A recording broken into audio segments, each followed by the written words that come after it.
XVIVE makes great products for musicians and audio professionals, and today we're going to take a look at their new wireless mic. It's called the M5. Welcome back, I'm Tony, and yeah, today we're taking a look at the M5. It's the latest from XVIVE, and that's kind of funny, XVIVE M5, okay. I'm gonna give you a quick rundown on what this is all about, then we're gonna do a couple of demos. I'm gonna take it out to a long pier, and we're gonna test it out there for range and outside, you know, with the conditions and stuff out there. And then I'm also gonna mic up my Marshall cab back there with the Engel Fireball 25, just to see how that sounds, even though it's not really made for that. So the M5 system includes a high-quality dynamic microphone, transmitter, and a wireless receiver. You got stable wireless broadcast on a 5.8 gigahertz band with high-fidelity 24-bit, 48 kilohertz audio, and very low latency. There are 7 wireless channels on this, including the auto, where it will just kind of pick the right channels for it. But there are 6 that are user settable, you know, fixed frequencies. And this is pretty cool. This mic head comes right off of here, and it's compatible with several other mic heads like the Shure SM58. We'll tell you more about that in a minute. One of these microphone signals can be sent to multiple M5 receivers, and up to 6 M5 systems can be used simultaneously in one location on fixed frequency channels, and or up to 5 M5 systems in auto mode. All right, so yeah, it says right here, M5 wireless mic system, a pro wireless instant setup. And over here on the back, features and specifications: cardioid dynamic microphone, high resolution 24-bit, 48 kilohertz audio, clear accurate voice reproduction for speech and performance, dynamic range 110 dB, frequency response 20 hertz to 20 kilohertz, and plug and play XLR receiver connection. I do want to plug out that it says that it's for speech and vocals. It's designed for speech and vocals. So while I am going to test this with miking and amplifier, we're also going to take this out and do a nice long-range test. Inside the box, you get a very easy to understand manual. And this actually, it's nice because they go through all the different potential setups and stuff. Yeah, they show you how to pair them, how to connect them in different scenarios. So I think that's pretty cool that they do all that. You're also going to find a warranty card and a little pamphlet that shows you their other products. And you get this nice sturdy case for it. Zip that open. There we go. Everything is strapped down with Velcro, so that's good. So this is your receiver. Of course, you've got the adapter on here in case you need to use that, or we can go straight to XLR. Very simple operation. Turn it on, and you can use this button right here to change the channels, or you can keep it on auto. There is a USB cable that goes right here, and I guess I left that downstairs, but it goes single standard USB to double USB-C. And the microphone itself. So you can see that the receiver is turned on right now, and we're just going to go ahead and flick the little switch that's on the bottom of this, right there. Flick that on. Comes on, and it is already connected. So it's pretty much instantaneous. That's your mute switch right there. This, of course, is the antenna. Then you've got a battery indicator right there. That button right there is for switching the channels. And that's the mic head that comes on it. Of course, this can be taken off of here. There we go.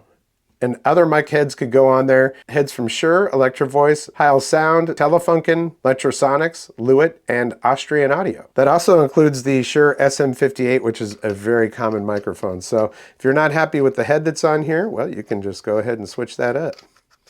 The head that's on here is the MH100, and that's your pattern right there. I worked in radio for about 16, 17 years, and as a personality, I did a lot of personal appearances.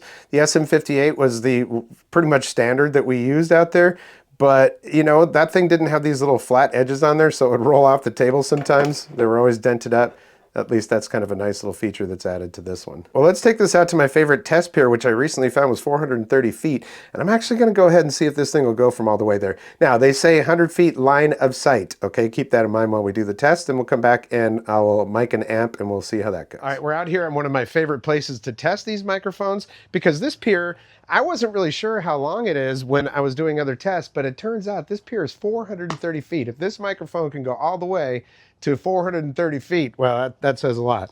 So we've got the M5, it's plugged in and turned on and everything. I've got the mute switch on right now. And now the mute switch is off, so we're ready to go. So go ahead and take a few steps here. I might fast forward a little bit. And let's see, my back is turned to the transmitter. The transmitter is actually on the back of that Edge amplifier back there, the Spark Edge. So it's pointing away from me, and I'm pointing away from it. So I don't know if there's any cutout right now. All right, I'm not even halfway down this pier, but remember, this pier is 430 feet, all right? So I'm definitely at least 100 feet away right now. Okay, so I would say I'm about 200 feet away, and I don't know if it's cutting out or not. Sounds like it might be, all right? So I'm just gonna head back. But, I mean, you know, I can tell you that as far as I am right now, away from that, unless I'm playing in a stadium, I doubt that I'm gonna get that far away from the speaker. So I think that's pretty successful as it is, all right? I'll head on back here. When we get back into the studio, I will go ahead and test this miking up an amp. So we'll check that out too. All right, I gotta say, I think it did pretty well. And the sound from it actually sounds really good. I'm no singer, so you're not gonna get me out here singing, but I just wanna see if you can go all the way.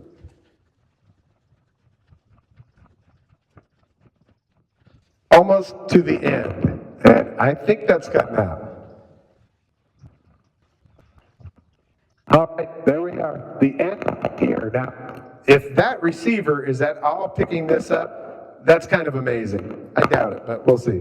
All right, this is just a quick little proof of concept to see what it sounds like if you're miking up an amp. Now, ran into a little bit of a issue and I had to kind of rig this thing. The stand that I usually use with my SM57, which is what I mic this amp with, is smaller than the shaft of this microphone. So I got it rigged down there with a couple rubber bands. I think it's doing all right. All right, let's see how it sounds.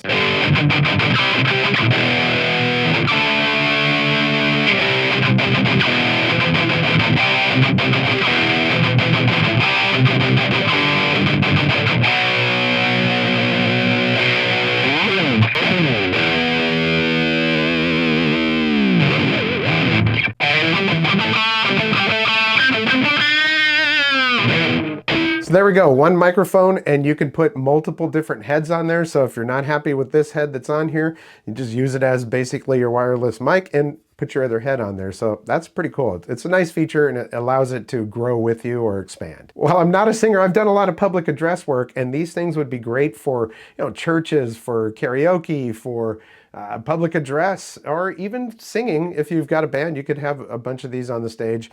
I think that it would do just fine. To me, it's a reliable system, and the cost is $299. That's pretty good because you'll pay $299 just for a wireless mic system that you plug onto your microphone. So that's pretty good. So far in my experience, XVIVE products give you very good quality and really reasonable prices. So, you know, you can't hate that. In fact, the wireless system that I'm using on that guitar is also XVIVE. So love this one, by the way. This is just a little addition.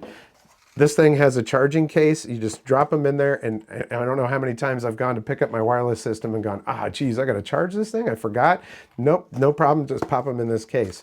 There you go. Oh, and if you're wondering about operational time, they say up to 10 hours of operational time. I haven't tested it that long, so I really couldn't tell you if that's true, but hey. So that's the XVIVE M5, and I want to thank you so much for your support here on the channel. Likes, comments, shares, subscriptions are always very important to this channel. It helps that algorithm, and I really appreciate it. If you just go ahead and click that like button, leave a comment. If you feel like sharing it or whatever, great.